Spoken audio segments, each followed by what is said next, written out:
Real 96.3, the Wick's new #1 for hip hop and R&B. Your boy Calico checking in the building, and excited, man. I got KIE B in the building, man. What's good, bro? KIE B? Oh man, it's all love, bro. Oh man, excited to have you in here, man. Matter of fact, we go back in like anyway, just from being around town, being in the community. Right. Just knowing that you're doing music and you reaching out to me, I'm like, hey, let's let it go. And we already threw it in the mix. We had Poppin' Bottles in the mix last weekend. So, really just want to get a vibe and let people know what you're doing in the area. So tell me this, how you get started in music? Shoot, man, years and years ago, just being a child of music, coming up, a lot of family members in music, my dad in music. So as a kid, that was just how we did things, the groove and just enjoying the melodies and really a family thing. So I really just took a little time off. I was in some other things, trying to get my life set up. But then I kind of circled back around to the music. And now I'm just enjoying it and putting out some new music and trying to do my best. Well, let me ask you this. How hard is it doing music in Brunswick? Because I always ask artists, we're trying to create a scene. That's like one of the biggest things for like Real 96.3. What I love is that we're creating a scene, creating an economy, artists going out getting shows and helping and collabing with each other. But what's some of the I guess the difficulties that you face as an artist in Brunswick and just trying to grow with your career? Because your music's good. I'm vibing with the music, but appreciate the #1 thing is like trying to find a club to play your music, Yeah. So I think it boils down to the fact that, you got major music cities out there. Right. So like when you got like, Atlanta, for instance. Definitely. I started really, I just moved back down to Brunswick, but I was in Savannah. Okay. And just kind of networking. Shout out to Savannah. Shout out to all right, now in the building, man. I ain't gonna lie, it was fun. It was fun getting started around there, and really just once I came down here, I really just started to try to focus a little bit more on making sure that when I make music, that I have a broader range of being able to put it out. Right. So essentially, not just depending on like my social media to put music out. I was like, okay, let me start targeting, for instance, the radio stations. Definitely. Getting down with the DJs and getting some plays out that way, because at that point, then, the music is being heard on a wider level. Right, man. The more people that listening, you kind of want your music to have its own legs. Like, you kind of want people to listen, and then organically it's like, hey, man, you heard that new KIE B? Or everybody chilling before they go out to the club. Absolutely. And they turning it on like, hey, hooking up their Bluetooth and they start playing KIE B, streaming it. That's how you want it to, be, right? Absolutely, because it's, at the end of the day, it's hard to get your music out there. When you promote it yourself, that's fine. Right. But the more people you got out there pushing you, helping you out, and just getting yourself in the game, it just opens up them ears and all them different tunnels, and just get you going, and really helps you out a lot. For me, that's what I learned. Doing shows, stuff like that too, being there in the physical. Now let me tell you this,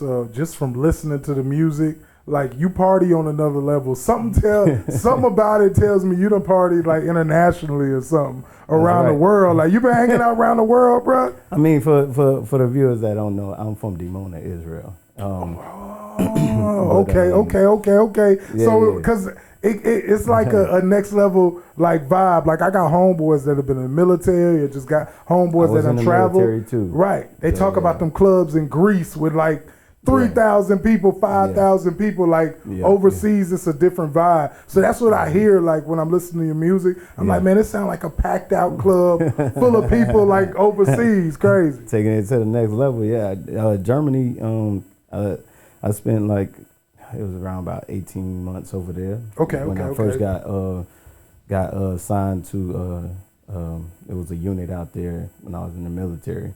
And I got to see the club life a little bit, and have some fun. It was great. Okay, so I always hear this from the brothers that go over to Germany. Is it really that good a time over there? Brothers always tell me about Germany now. Yeah, I mean, it's love. It is. It's love. I ain't gonna lie. I mean, it's love. The relationship between people is different. Okay. And people like us, brothers of colors over there. Yeah, So it's, you don't really experience too much of that. When I was there, I didn't. Right. I mean, some people look at it like they never seen a black person before. Right. But for the most part, man, oh shoot, man, they love our style, our culture, all that stuff. They love the music more than anything. For real though, let me tell you, I was working at the Target distribution center in Midway, like right up the road of 95.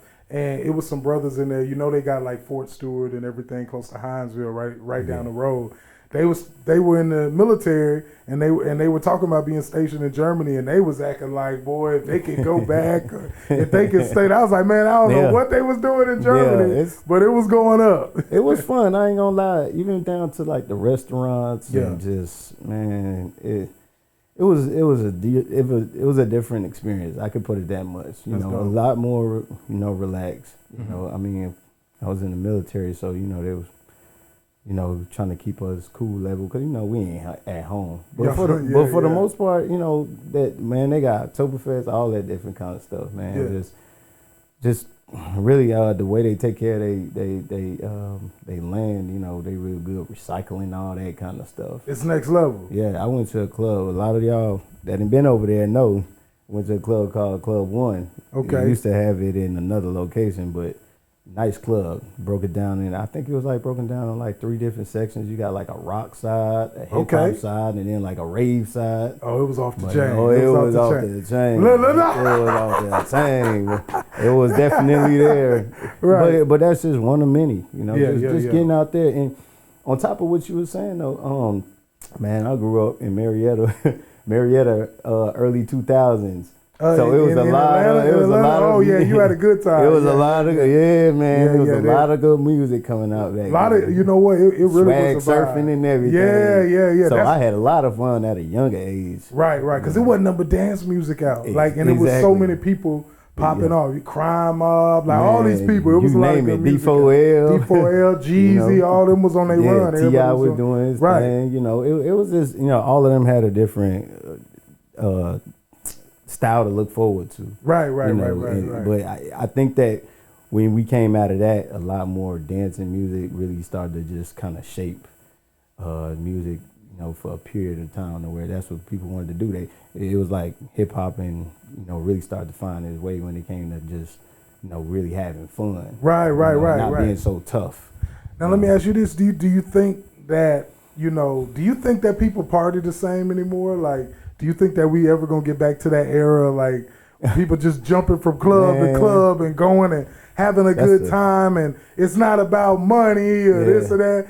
That's a good question, though. Yeah, because that era was just like party, people showing up in white tees, having a good time. You ain't need a minute. Now it seems like you need like $2,500 to party just to go out and have a good time. It's crazy. Yeah, I don't know. I think that sometimes it's catering to the kind of the status.